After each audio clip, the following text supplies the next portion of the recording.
everyone, and welcome to Beginnings, the show that asks, where do creative people come from? My name is Andy. I'm the host of the show and a writer and performer based in Los Angeles, California. Do you hear the existential weariness in my voice? It's also partly, look, hey, I record these intros pretty late at night.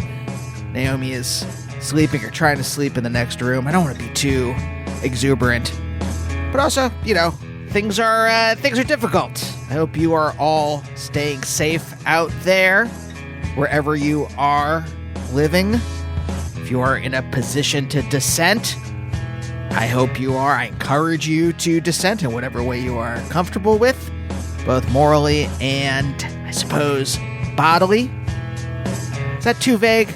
I'm really not sure what I'm allowed to say these days on recorded media. And I'll be honest, I don't want to be thrown in CCOT for saying something stupid on a podcast. Let me be thrown in there for something a little more bold, like posting a stupid joke on Blue Sky. Anyway, really good episode today. My guest is Stephen Brown. If you don't know who Stephen is, I'm going to read you his bio right now. Originally from Chicago, Illinois, musician Stephen Brown moved to San Francisco in the 1970s, where he eventually joined the artist collective and commune, the Angels of Light. It was through this group that he would meet his collaborators in the brilliant post-punk band Tuxedomoon. Post-punk, honestly, I think it's too constraining of a genre term, but let's just go with that for now. In 1980, they released their first album, Half Moon, on Ralph Records, and eventually relocated to Brussels, where they began to release albums on the influential label Cram Discs. In 1983, Stephen began recording albums on his own, and his first record, Music for Solo Piano, was released by Crepuscule the following year. Since then, Stephen has recorded numerous albums and soundtracks on his own and with Tuxedomoon, and his latest, In This Very World, will be released February 20th on Crammed Discs, and folks, it's great. This is wonderful. First hearing Tuxedomoon, this is part of a whole period of my life where my musical taste, my artistic tastes were expanding. I felt like I had found the boundaries of indie rock, and at the college radio station where that was the scene I was in, and through adventurous friends, I started seeing what else was out there, you know, free jazz, quote unquote, world music. And of course, by that, I just mean Paul Simon's Graceland album. What else? Oh, Rock and Opposition, obviously. So it was a thrill to have Stephen on the show. Same like when I had Mark Hollander on the show a few months ago. Mark Hollander of Axac Mobile and the founder of Cram Discs. Cool stuff. Stephen didn't paint his life like I'm about to say, but in listening back to the episode, it was giving avant-garde Fablemans. And I don't mean like the Seth Rogen cucking Spielberg's dad part, but I meant like the creative side of the film, Spielberg's creative development. So yeah, I was glad to talk to Stephen. He did seem pretty bemused, but he was very open to talk with me and answer my questions. So I hope you enjoy this. By the way, if you live in Los Angeles, Stephen's playing here in 10 days at one of the coolest venues, Zebulon. So Sunday, January 25th at Zebulon with Coffin Prick. Very cool. So go to zebulon.la if you want to get tickets to that, and I would encourage you to do that. What else? Coming up on the show, the 16th anniversary in a couple weeks. That's cool. That's a fun episode. Very long episode I taped with a former guest. Ooh, who is it? What else? Oh, I just talked to Juliana Barwick, and Mary Lattimore is going to be on the show, so look forward to those. Very cool. Yeah, so stay safe, stay sane, and stay tuned. But for now, let's talk to Stephen.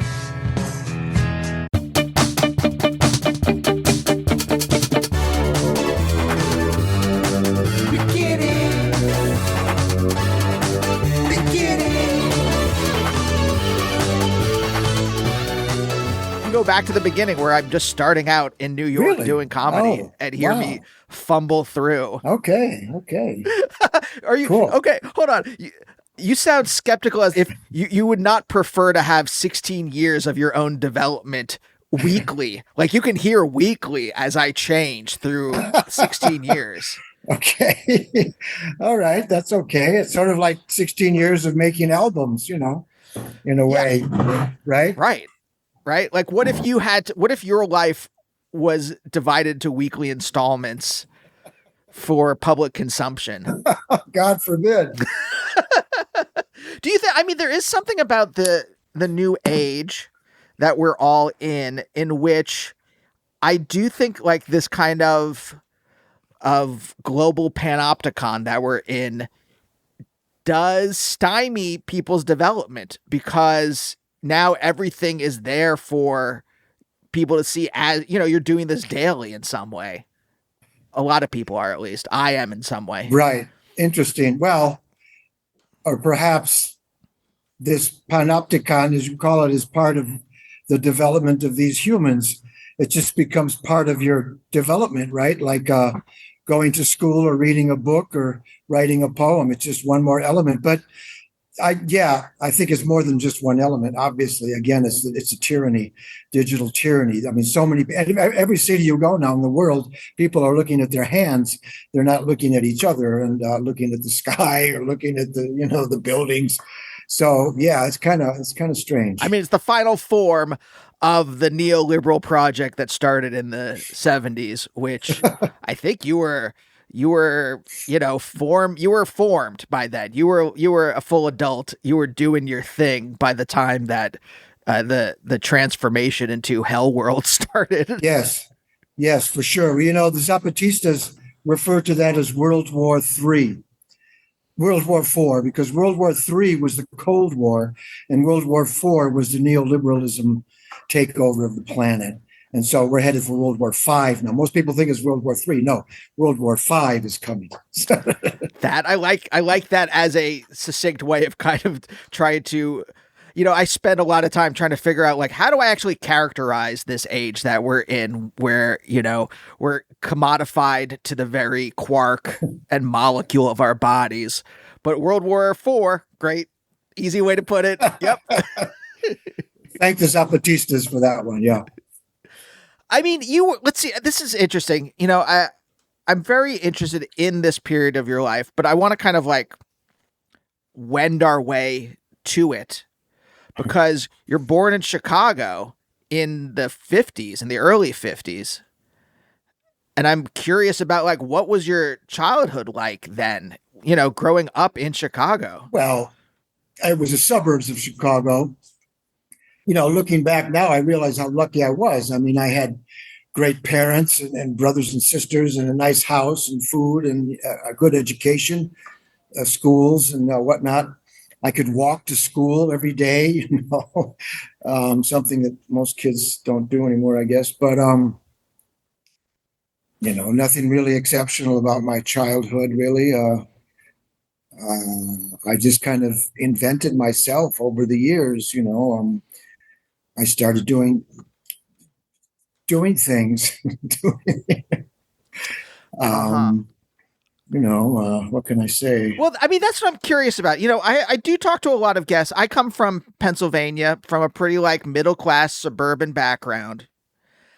And why I'm curious to talk to anyone of any background, but I use a lot of this as, like, kind of like, well, how did I get here? And, I have some little theories about, like, what pushed me apart from other people. And have you thought about it? Like, you come from a suburban background, and then, I would say probably the people that you grew up with, if you were to see, like, your lives in parallel, yours goes off into an artistic direction where someone that you grew up with is an insurance salesman. Nothing wrong with that necessarily, but sure. When you were younger, what's the thing that started pushing you apart? I always felt apart. I always felt different. But in terms of the artistic side, I would say the only thing I can remember, and I always go back to this, is when I was like 10 years old, I saw a Ray Harryhausen movie, The Seventh Voyage of Sinbad, I believe, with music by Bernard Herrmann.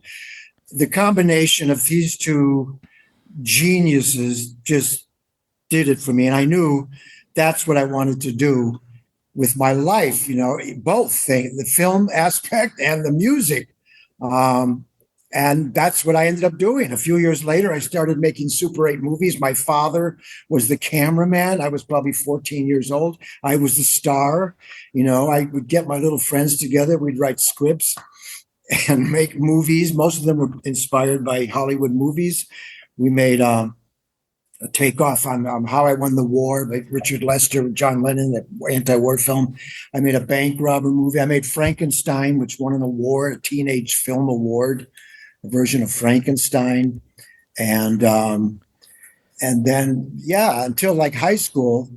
In high school, I made a series of sort of news clips that were supposed to be covering the space launch, Apollo 13, the astronauts going to the moon or something. And there was hidden cameras in the capsule. So Walter Cronkite, a guy played Walter Cronkite, a friend of mine, high school student, but a really good actor. We would film him, and then he would say, now we're going to cut to our secret camera in the capsule. Well, then we'd cut to the capsule. We rigged up a capsule with cardboard, and the two astronauts are in there making love or taking a shit or something. All this crazy stuff that would happen with a secret hidden camera. It was supposed, it's kind of goofy high school stuff, but eventually that it got censored, and it was supposed to be shown in a variety show at the high school variety show, and they showed a few episodes, and they said, Stephen, that's it, we can't show it anymore. It was too irreverent, they said.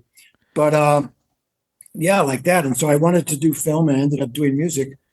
I ran off to San Francisco, after college, and joined the circus, really the Angels of Light, which was kind of a circus at that time. And then I met Blaine, and we started Tuxedomoon, and et cetera, et cetera. Yeah. All right. Okay, there's a lot here, but I want to go back to something you said. This is paraphrasing. I don't know exactly how you phrased it, but you said, I had always felt weird, or I'd always felt othered, or something like that. What do you mean by that? What do I mean by that? Well, at the time, I probably didn't know. I knew I didn't want to be part of the society, of the 9-to-5 world, of the get a job, get married, have a family, buy a car. I was horrified by all of that.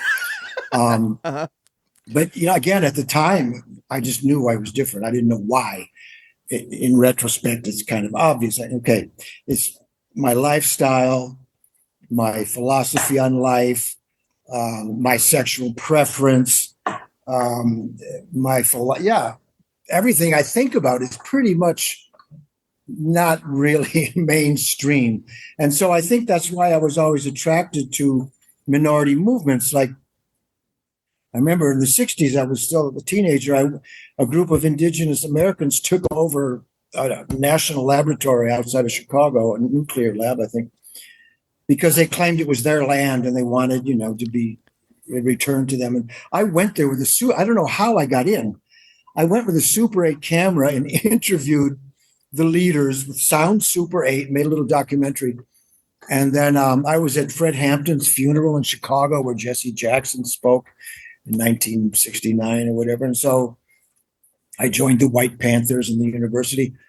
I've always been, close to these movements, so-called minority movements for human rights and for justice and whatnot, because I just see the world as a horrific place, like Philip Dick. He calls it the empire, just this violent, vicious empire that spreads. It's contagious, It makes you act violent because it is violent by nature, and et cetera. Also, the Gnostics, that's a big part of, the world is what separates us from God. This physical world is not real, and God is somewhere out there, but the world is between us and God. He used the metaphor of a sandwich, right? Like the world is the cheese in the middle of the two pieces of bread. We're one piece of bread, and God is the other piece of bread, but we can't see him because the cheese is in the middle. Well, he used ham, but I didn't use ham. So like that. Sure. You have to have a vegetarian option for your Gnostic metaphors. Exactly. Well, that's another thing. Being a vegetarian. Well, I've been a vegetarian for 50 years before it became fashionable. So that also set me apart, and I'm a closet vegan now, but I get it. Yeah, me too. Yeah. Yes. Yeah. Okay. But so this is interesting because I do think that, like, once you are kind of othered from mainstream society, then you start seeing the cracks in all of it. Like, it starts out, at least for me, there was just this unarticulated kind of like something doesn't feel right about. I love my parents. I love, it was very nice growing up in suburbia, but it didn't feel right. And I couldn't say why. I didn't have the emotional IQ. I didn't have the intellectual ability at the time to kind of explain it. I just knew it didn't feel right. And Yeah. I had at least enough something moxie. I can't even characterize it now. I had something in me where I at least would kind of start to follow that feeling, as opposed to like, I think you can just ignore it. I mean, I ignored a lot of other emotions in my body, right? But there was something where just like it felt intolerable. Does it feel that way to you in the suburbs? Yeah, but again, I kind of ignored it as much as I could and avoided it, and created my own world, making these movies, hanging out with friends and doing weird shit. And, you know, but I mean, most people you talk to must have these same feelings, right? Or no? I mean, most people that go into the arts or the creative world, don't they feel this way or It no? varies. Some do. Like I don't have any hard and fast rule about it or data or algorithm. It doesn't seem like there's some generalities that I've been able to kind of pull out over the last 15, 16 years. But like, yeah, some people feel othered, some people don't. And it just Okay. like depends on, you know, uh, maybe they happen to make really good art and still feel like they are part of mainstream society. There's no necessity to the two things. It just happens to be a tendency, I suppose. Okay. Right. And I just think if you are like, I do think this, like I'm Jewish and I grew up in a very Christian area. That immediately just set me apart. And just from that moment, I was primed. Maybe that's it. I was primed to accept other kinds of things that were apart from mainstream society because I was already excluded in some way. Right. Just Sure. prima facie. Right. Did you have that same kind, like you alluded to different, you alluded to sexuality, you alluded to other things. Like, were you aware of this stuff in embryo when you were young, or was it just a kind of like amorphous kind of feeling? Well, it was amorphous for a while. And then, as you get older and you get into adolescence, you start to get other inputs and feelings and whatnot. Um, but yeah, I don't know if you'd call it amorphous. Like I said, I was just kind of put off and repelled by the lifestyles I saw around me. But I think that's, well, maybe not. I was going to say I think that's pretty common in adolescence, but perhaps not. I don't really know anymore. But yeah, maybe not. Maybe most people want to get married and get a job and all that. Yeah. But I mean, I don't know about Gen Z or even Gen Alpha coming up. I don't know what their feelings are, but I definitely think millennial, Gen X, there is this feeling, right, of for a lot of people, hey, I just want stuff to be easy. What do I get a job, I have kids, that's what I'm supposed to do. All right, I'm just going to do that. I'm not going to push against the social reproduction of the world that I was born into. I'm just going to keep doing it. I think that's a lot of people. And again, I'm not criticizing it necessarily. right. Yeah. Yeah. Well, that makes sense. I can understand that for sure. Yeah. That makes sense. Yeah. Like, do you remember, is there something you saw in the world where you were immediately just like, this is repugnant to me? Or it doesn't even have to be that far of like, this is repugnant. Where you're just like, oh, I think don't like this. Well, yeah. I mean, I grew up with the Vietnam War, and that probably had a lot to do with it. People tend to forget about that, but those of us who grew up with that, it was a horror show. I mean, it was just nonstop, sort of like today with Palestine and all that. But I mean, it was obviously wrong. Well, I was in the university, I was in high school, then the university, and of course, everybody in the university was anti-war. Well, not everybody, but most of us. And we only got the real news coming in, and it was just one atrocity after another. And we just couldn't figure out why our government was doing this. How is this possible? Because it hasn't changed. It was that way before. It's still that way today. But it was a coming of age for sure. And then I realized that the whole thing is shit. That it's all lies. It's all lies, corruption. Yeah, yeah.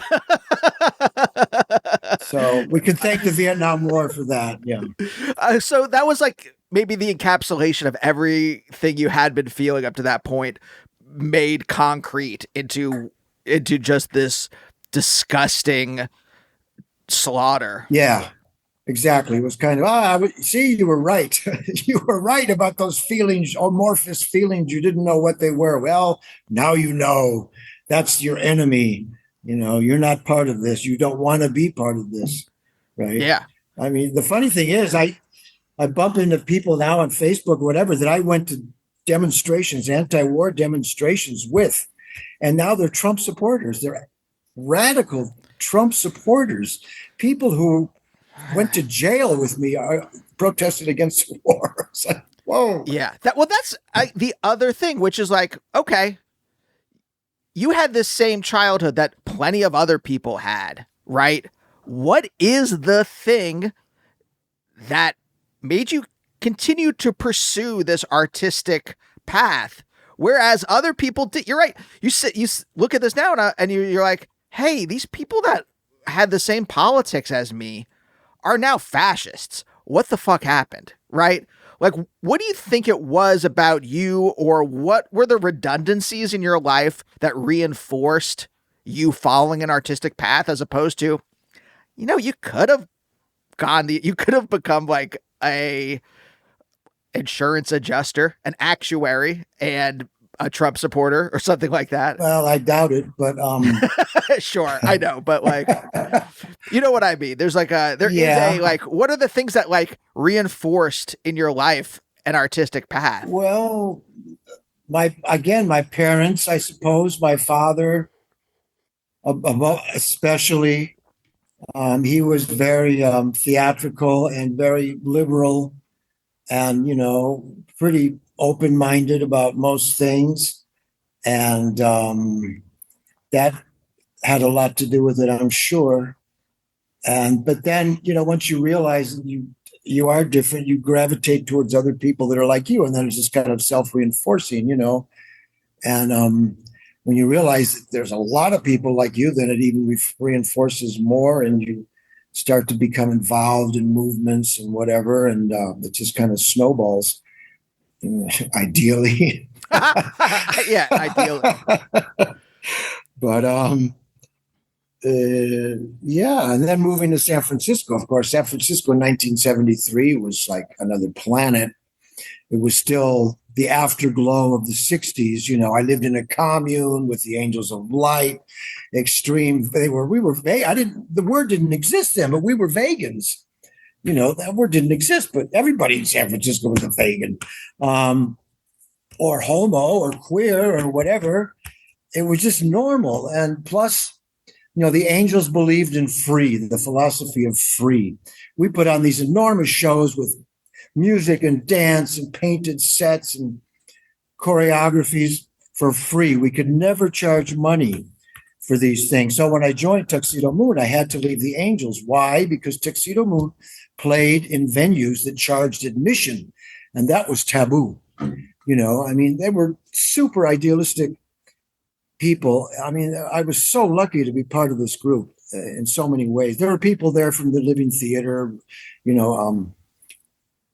refugees from New York, quite a few people from New York, the theater scene, and Julian Beck's company, and they were there. Radical people with incredible, lucid philosophies about the way life should be, and et cetera. And at the same time, very theatrical. And these people, you wouldn't go to the corner store without getting dressed up to the nines, which is it's very surrealistic. It's kind of, Marcel Duchamp or Andre Breton. I mean, also bearded transvestites and with glitter everywhere. And I mean, it was more than transvestites. They weren't trying to look like women. They were trying to look like just what they wanted to look like. And it was fascinating to be part of that and to work with these people. And that had a lot to do with it. But then I realized that, San Francisco was this little teeny bubble. And when Tuxedomoon started, within a year, we had to leave San Francisco because, well, maybe 2 years. The first year, people threw beer bottles at us because we had a violin and a saxophone and a synthesizer on stage. It's like, where's the drummer? It was the height of punk rock, So we get up there with our experimental. We actually had a tape recorder on stage, reel to reel, with the soundtrack, with the sequencer running, and we would play with the sequencers. Well, people freaked out. They said, but after a year, the beer bottle stopped, and people were lined up around the block to see us. But San Francisco is tiny. Most people don't realize it. It's really small. And then, now, it probably still is, but less than 1 million people. And so, at one point, we just okay, what are we going to do? We go to L.A., New York, or Europe. And very naively, we just got on a plane and went to Europe. Very naive. But so yeah. I mean, you have to have a little bit of craziness in you to do this kind of shit, I guess, or gypsy blood or something, or because all of us in Tuxedomoon felt that same kind of thing about being outsiders, and so, but you have to act on that. Not everybody acts on it. And Tuxedomoon was a group of people that we acted on it as a group. Well, talk to me about, you moved to San Francisco. I want to go back to Chicago later, but since you brought it up, I am curious about this. There is this sense in the Angels of Light and in the scene that you're in, right? The way that you described it is people just bringing ideas to life in the world, right? That maybe you hadn't seen before. That's the thing that I've always enjoyed about avant-garde art, is that it's a chance to experience something that has, obviously there are predecessors to it. And it's not just like, quantum entanglement. It just appears out of some kind of tunnel in the quantum world out of whole cloth. Like, I'm not saying it like that, but that it's something you have not experienced before. And now you're in an entire scene where that's just like daily life. Right. What was your reaction when you first started to participate in this? Were you like, yes, this is great, I'm in? Did you resist any of it? Like, how did your own brain and personality line up or react? Well, the first Angels show I went to, it was a religious experience in the sense that I thought, okay, I knew a little bit about ancient Greece and the origins of theater and Dionysius and all that. And I said, this is it. This is it. People were stoned, and there was colors, and there was lights, and there was sex, and there was music. And it was just this crazy free for all, but it was theater. It wasn't like sitting down in an uncomfortable seat and watching somebody recite Shakespeare. No, it was just this thing that hit you in the gut and just drew you in. And I don't, drugs was a big part of it, and alcohol maybe, and marijuana, of course. But just the whole thing, I realized this is what they were talking about. This is the Dionysian rite. This is what it's supposed to be about. And I fell for it, hook, line, and sinker. From then on, I just, I stayed in San Francisco, and yeah, but that's what did it. Just seeing that first show, being immersed in that first show was overwhelming, and I had never seen anything like it. And again, I the only reference I had was like, oh, this is a Dionysian rite. It has to do with all the senses, and it's a physical thing as well as a mental thing, and et cetera, et cetera. So that's what did it for me. Yeah. It is the way that you described that. It really did something in my brain where I'm just like, oh, right. When you are immersed in meaningful art, right? You feel alive, like in a way that, you don't feel when you're washing the dishes or, watching garbage on some streaming channel or something like that, right? Right. Yeah, like watching a David Lynch film or something like that. You feel alive. Yeah. It's true. It's true. Yeah. Yeah, for sure. I was watching Inland Empire the other day, and just like it just washes you feel like you are swimming in existence in a way watching that. Yeah. Okay, so I don't know if you remember, but do you think that was that the first time where you felt that feeling where it life felt vital?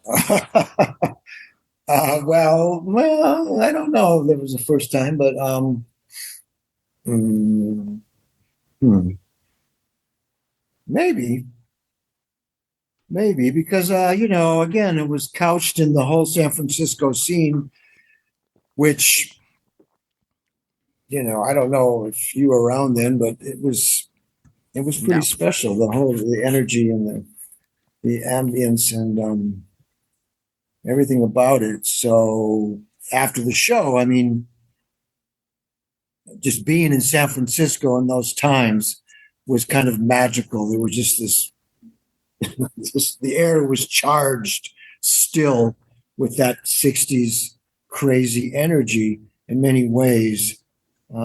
So it was the whole environment. Yeah, that must have been the first time it was so extreme that I felt it in that way, in such an extreme way, I think. Yeah. I mean, I would go to rock concerts and really, really dig it and all that, but it was not the same. It hit a place that nothing else really hit. Yeah.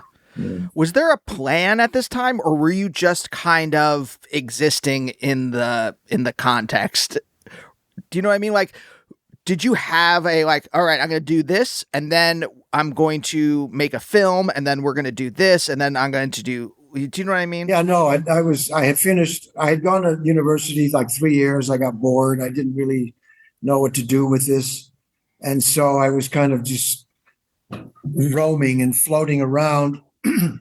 And I don't even remember, but I had the opportunity to go to San Francisco with some friends, and I went, and that's when I had this experience, and I decided to stay there.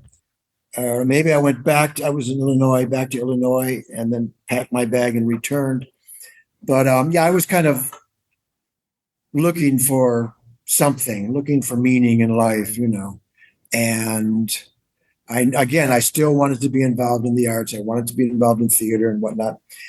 When I went to San Francisco, I enrolled in City College when city colleges were still free. It was amazing. I took music classes, art classes, electronic music class where I met Blaine Reininger and eventually started Tuxedomoon with him. And so at the same time as doing the Angels. So that was all part of the San Francisco thing. And I'm glad I went there because all these things were possible there that weren't really possible in other places I knew at that time. But no, I was just floating free. And then the Angels, because I played clarinet, I had a little bit of musical knowledge. They snatched me and they let me join the Angels because, you had to have some kind of skill to be in the group. And they were all very talented people, still are the ones that are left. But to join, you had the audition was you had to go to Social Security and convince them that you were incapable of working, convince them that you were mentally, incapable of taking care of yourself. So they would give you money. At that time, it was called ATD or SSI, Supplemental Security Income or Aid to the Dependent. Well, that's what we all did. And it was like a government grant because, you had like 15 people getting $350 checks every month from the government, put it into a pot. That's a good amount of cash in 1975. And so the rent was like $600 for a 3-story Victorian. And that money all went to food, to buying costumes and paint and cardboard and et cetera, et cetera, et cetera. and like that. So it was like government grants, but that was, you had to pass the audition, get these checks coming in, and then you could join the Angels, and the checks would go into the communal pot. The Angels were not the only commune that did this. Many communes survived this way. It was great, because it wasn't just like, getting this money and getting drunk or taking drugs. No, people were like very creative with this money. And then eventually when Ronald Reagan, he put the end to that. He knew what was going on, I guess. And so he stopped this. Because it was really funny at the time. You'd go into these offices and the social workers were they really wanted you to get this money, in San Francisco at that time. They were all like, young, progressive, radical people. And they really helped you get money from the government because they believed that you deserved to be supported by the government, whatever. I mean, it was quite amazing. People were so nice then. Yeah. It's like an early way of gaming the system in the same way that it's actually a part of the system, like in Ireland right now, right? They have artist grants that they started giving people to try to, and it works. And it turns out, I mean, not that this is why one makes art necessarily, but like, it turns out that when you give artists these grants, it actually benefits financially the state or the country. Ireland is attracting foreigners this way, you're saying? Oh, I think they're giving it to Irish artists. So there's a grant now where they're giving you, I forget what the amount is. It's something like €1,500 or pounds or whatever, a month or something. I can't remember the exact, but they found that it's financially beneficial for them to do it. Sure, of course. Well, Richard Nixon was talking about a guaranteed income, Richard Nixon, and he proved that, yes, it's cheaper. If everybody gets like $2,500 a month and we get rid of welfare, it's actually cheaper to give everybody a fixed income than the system today, And of course, you can't really even discuss this nowadays, but it's a very interesting concept. Yeah. Guaranteed income. Yeah. Oh, no. I love that we have fallen so far into fascism that Richard Nixon seems progressive in comparison. Yeah, exactly. Yep. Like FDR is so far left that like, I don't even know where you would put like Marx or any like leftist philosophers at this point. Like you can't even, like they're so far to the left at this point of where we are that they're behind the curvature of the earth. You can't even see where they are. Right. Exactly. Yeah. So anyway, okay. This is interesting. You said before that your dad was, I think you said theatrical. Like, what did you mean by that? Was he an artist? What did he do for a living? I think he sold fertilizer and he worked like taking care of a golf course. He worked for a chemical company. He was a salesman essentially, but I think he was a frustrated artist because at one point he joined Rod Serling's school of writers or something. It was a correspondence school to learn how to write. And so I still have some of his stories that he wrote at that time. Every month, or I don't know what, every few weeks, he would send in his story, and Rod Serling supposedly would read it, and send it back with criticisms. And then he did theater, and he was just a ham. He was a natural ham, very much unlike me. I was pretty introverted, but and then he made a movie with his friends. That's what clicked for me. I think I was still pretty young. He made a parody of a silent film with a bunch of his buddies, and I just thought that was great. And so things like that he, in spite of being a salesman, he had this other life where he was very extroverted and always trying to make people laugh and, telling jokes and getting up on stage whenever he could. And most of the time I was horrified by his antics, but later in retrospect, of course, I realized that, okay, that must have something to do with my current state of affairs. Was he ever vocal about being a frustrated writer, a frustrated artist, or was it just something you kind of maybe picked up on in retrospect, or did you even pick up on it kind of when you were a kid? No, I didn't. It was only much later. Yeah. And then at 80 years old, he started painting because my great grandfather was a professional painter, a really good one. But my father, at 80 years old, started painting, and he was really good. I have paintings of his all over the house, and so that kind of cinched it for me. I said, okay, if he didn't have to have a family and raise a family, and the whole bit, he probably would have been an artist or a painter like his grandfather. But yeah, that came much later. I didn't realize it at the time, for sure. Yeah. I just knew he was very supportive of all my crazy ideas, and he thought it was really cool what I was doing with the movies and the performances and all that. Did you know when you were a kid his grandfather was a painter? Like, had you seen any of his? Oh yeah, shown anywhere, or do you mean he was just like? No, we had them all over the house, and we knew they were our great grandfather's. No, yeah, our great grandfather's painting. His grandfather. Yeah, so I never met him, but his paintings are all over the place. Still to this day, my brothers and sisters have them, and I have a few. Yeah. Sorry, I'm trying to do the math in my head. That would be like the early 1900s where he's painting. Yeah, like 20s, 30s, 40s, probably. Okay. So, and he made a living doing that. Yeah, that's what they tell us. Like, did you ever go anywhere? I'm just trying to, like, one of the things I also look for sometimes on the show is like, were there examples of people professionally making art in your life? Or, is it something you had to learn that was a job? Let's see. Well, not really. I just remember I was in high school, and our neighbor, we were told he worked in nightclubs as a singer, I think. And periodically you'd hear him tinkling on the piano at the neighbor's house. I heard it from next door. And that might have stuck with me.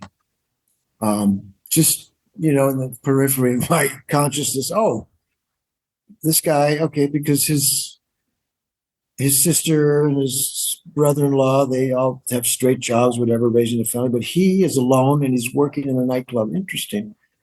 That might have had something to do with it.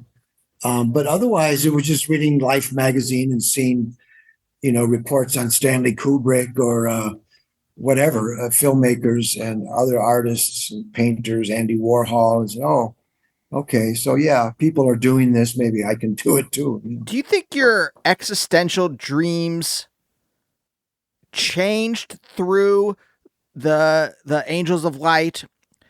Do you think like when you started making music, was it like, oh, I like this as much as like maybe making films? Or was it just like, well, I'll do this for now? Like, what happened internally? Well, I wanted to make films. I always like I said, I made the Super 8 films. Until this day, I still do that a little bit with video and sometimes Super 8. But what happened was I wanted to enroll in a film school. But number one, with my parents, I went to a University of Iowa, I think it was, and looked at the film department. And it was just, first of all, it was expensive. I don't think I could afford it. And secondly, it was just so formal and cold and sterile that it just kind of turned me off to the whole idea. There was another school in Chicago, Columbia, where there was a film program. But again, it was just like, it just turned me off. So I just continued doing my little Super 8 films. And then with Tuxedomoon, there was actually a filmmaker in the group, and he was making films. And so I felt like, okay, I'm making the soundtracks, he's making the films. I kind of had my cake and was eating it too. I was involved in the film business, so to speak, and doing music, which was my primary occupation, was the music. And so, yeah, thanks to Tuxedomoon, I was kind of, satisfied in that way. Yeah. You were fed by, it wasn't like, it was like, well, I guess I'll do this. It was like, no, it's feeding the same desire. Yes, exactly. It was feeding the same. Also because Tuxedomoon shows were like live cinema at the beginning. I mean, we kind of patented this idea as far as I know. I mean, Bruce Geduldig was his name. He was a filmmaker. He studied cinema in California. But he would be on stage with us and like using a Super 8 projector like a camera, like shining it into our faces as if he was filming us, but he was projecting on us. So it was this weird symbiotic philosophical thing that was going on. Sometimes there were images in the projector, sometimes not. But it was this this juxtaposition of the projector became a camera, became a projector. And then, of course, there were normal projections going on too, and shadow plays and things with him and Winston Tong, who was an actor and performance artist. And so, like I say, it was the best of both worlds. But also, when I made all these Super 8 films, maybe the war movie, the bank robber movie, the Frankenstein, I think I just kind of run through it all. I made abstract films and animated films. Maybe I just kind of did it already, and I was kind of bored. I didn't want to further my studies in film. That might have been part of it too. Yeah. Once you like kind of get to the edge of like what a standard Hollywood film kind of thing is, you're just like, yeah, okay, I get it. It's the same. You know what? This is the metaphor. I think like when it comes to stand up, I'm like not great at stand up anyway, but let's say I wanted to go in that pathway. I get bored after I know a joke works. I'm like, okay, I get it. Yeah, I know the joke. I get the mechanics of it. I know if I say this set up in this way, and then the punchline, really, it'll work. Yeah. Yeah. Like there's certain things where I don't get that feeling like writing a script. I don't get bored by it in the same way that I get bored by other kinds of like, you know what it is? And maybe this is the same thing you feel too. Like if I know what's happening, if I know how it's going to go, I'm just bored. And then it's just rote. And that's not why I want to make things. Right. Right. I want that feeling of vitality that you were talking about before. Sure. Of course. Exactly. That's interesting. Yeah, for sure. Maybe that has something to do with it, because I still get a kick out of the music, like with the film. It's like so many people are making film now that it's like, oh my God, I've seen this. I used to be blown away by underground films and things, and I still am to a degree sometimes, but in the end, it's just so, like I say, everybody's making films, but not everybody's making music that's interesting. And I think what we do with the people I work with, I think we're still doing things that are interesting. Yeah. Even to me, if I don't like it, then it doesn't go out. If I have to like it, then I have, that's the only criteria I have. And so, yeah. Okay. So yeah, that's interesting. Maybe the film, just like you said, with stand up, I just kind of been there, did that. Yeah. And even more with the Hollywood shit, because once you realize it's so hard. That's why do people make a film every 10 years? Because it takes 10 years to get it together to make the film. It's horrible. Careers. And this is the thing. So I used to be a philosophy professor, and I did not like academia enough to put up with the bullshit to do the philosophy I want to do.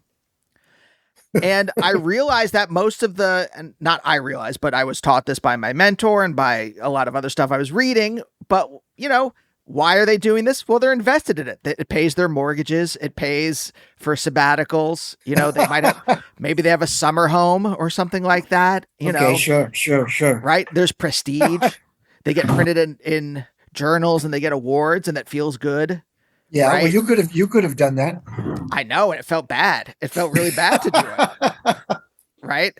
But that's the thing. But like with a film, it's just like, why are they doing this? Because part of my income does come from making TV or selling TV shows that don't get made, but like selling them. And it's just like, in my mind, I'm like, all right, I get to do other stuff on the side. And if this is just kind of a rote thing, I'll see what fun I can have within the lines that I'm allowed to, as long as it affords me vitality and meaningfulness in other parts of my life. Sure. And you mean like writing scripts, that kind of thing? Okay. Yeah. And I'm willing to do that. Like this is a context where I'm like, okay, if I can have some fun within this context, great. I'll do that.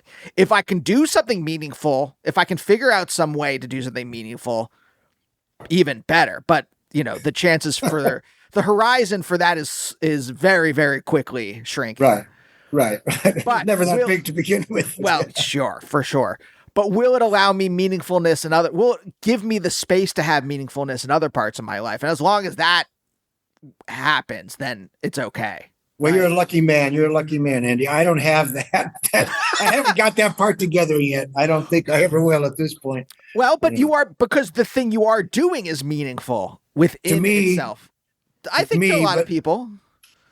Yeah, but yeah, it doesn't pay the rent, as they say. Right. But okay. Another thing I was thinking as we were talking, I was wondering, did you grow up religious? No. Like, not even a kind of perfunctory, we go to church or something Oh like yeah, that? we went to church every Sunday, but the church was, it's like Protestant church trying to be hip. And looking back, I regret I didn't learn anything about the Bible or about Christianity or about anything. It was just nothing really. It was just fluff. Trying to keep people entertained and going to Sunday sermon and falling asleep. And I mean, the people were nice, and my father was friends with the pastor or whatever, and they tried to do good things. And there were programs, to help people in the inner city and all that. But I mean, in terms of religion, no, it wasn't. It wasn't religion. It wasn't. I mean, a Catholic church is more religious than the Protestant church I went to. It was just kind of doinky, and I didn't really learn anything, which is sad, really. I mean, I was in the choir. I sang in the church choir. And that kind of pushed me in the direction of music and singing, for sure. But other than that, and the music, the organ music in the church and all that. Yeah. But yeah, it's weird, that they were so afraid of stepping on toes, I think, that they really didn't accomplish anything. Or maybe it was just me. I wasn't receptive, but I don't think so. I mean, that's how these churches, I think there's a lot of churches like this, Methodist church, Protestant church, Presbyterian, whatever they're all called. I don't know what they're doing. They're just trying to be nice and to other people and to whatever. I mean, but that doesn't really do it. Yeah. Yeah. There is something, I felt that way for most of my life. There is something that is maybe, I don't know what the word I want. I was going to say edifying, but I don't know if that's it. That is encouraging. Let's go with that. About the current spate of clergymen that are actually protesting ICE detentions and are protesting the kind of like Gestapo shit that is happening now in the country. Yes. And I think that is encouraging in a way that I haven't seen any kind of actual, like, religion has seemed whatever. And I can't speak for Islam, but like certainly Christianity and Judaism in America has felt dead for most of my life and felt undead. Maybe that's better a way of phrasing it. But you're seeing ministers come out against this Gestapo attack.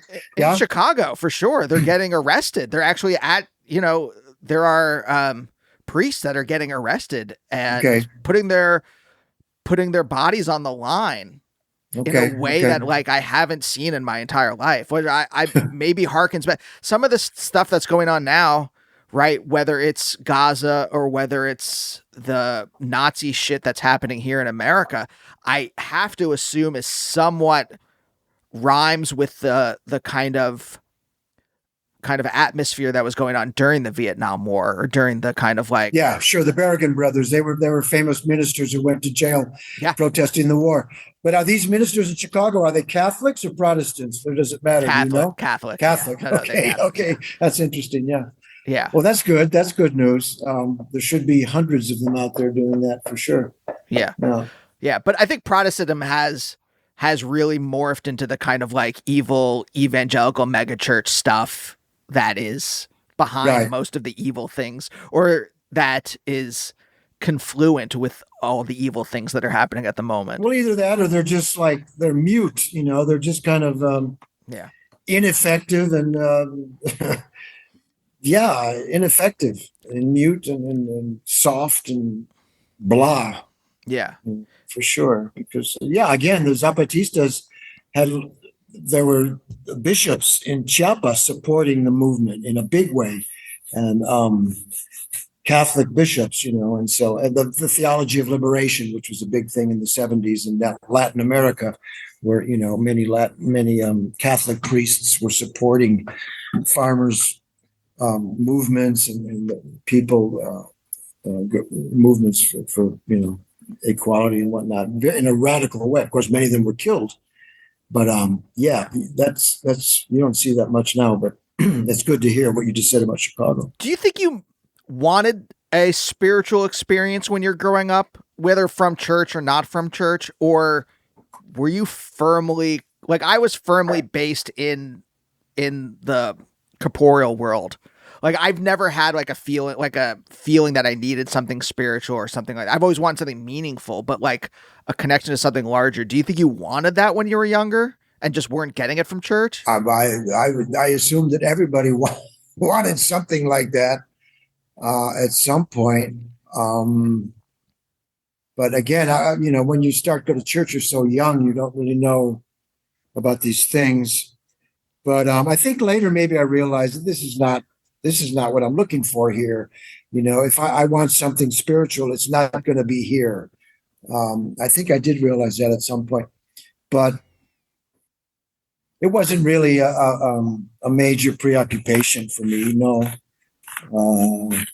little by little, when I read Baba Ram Dass, "Be Here Now," his big book in 1970, that was a turning point for sure.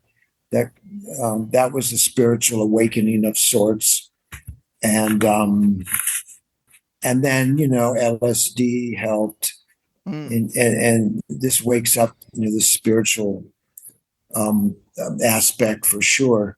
But beyond that, no.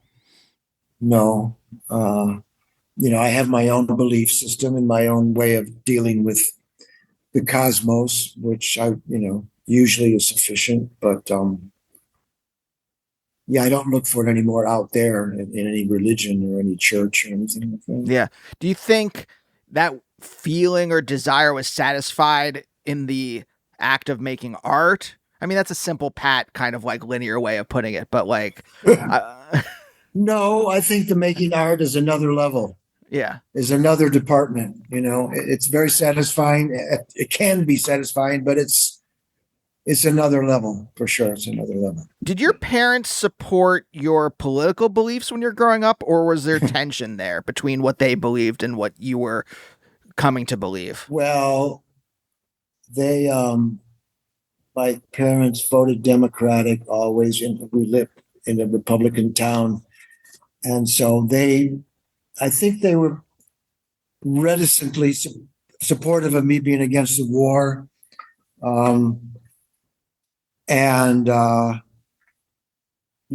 were aware of the problems with, Afro-Americans in the inner city and all that. And they were supportive of programs to help Black people and whatnot. And, but my father more than my mother, of course. But then when I went to San Francisco and got really crazy, it was tough for them.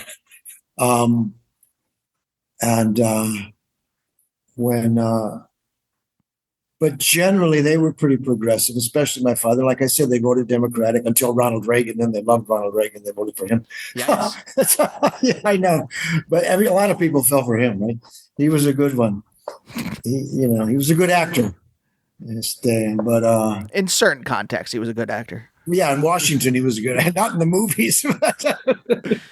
Yeah, but no. Do they get what you were doing? I guess that's the thing that I'm trying to like in general, like your artistic ideas. Did they get it, or were they just like, hey, you know what, Steven's going to do his thing, and we were happy that he's doing his thing? No, they got it. My mother.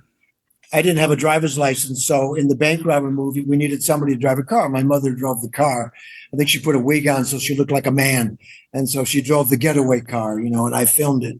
And so, yeah, like that. And like I said, my father was the cameraman when I was really young, and no, they were very supportive in that way for sure. They liked that I was doing these things, that I wasn't, taking drugs or right, hanging out with the wrong crowd. Well, and then when they saw my friends, they were pretty strange anyway, but at least I was doing something positive and creative. Yeah, I love that. For sure. Yeah. Okay, final question. Do you think there was a point where you actually chose, like, hey, this is what I want to do with my life, or this is what I'm dedicated to? Or do you think it was just that you kind of just like flowed into it?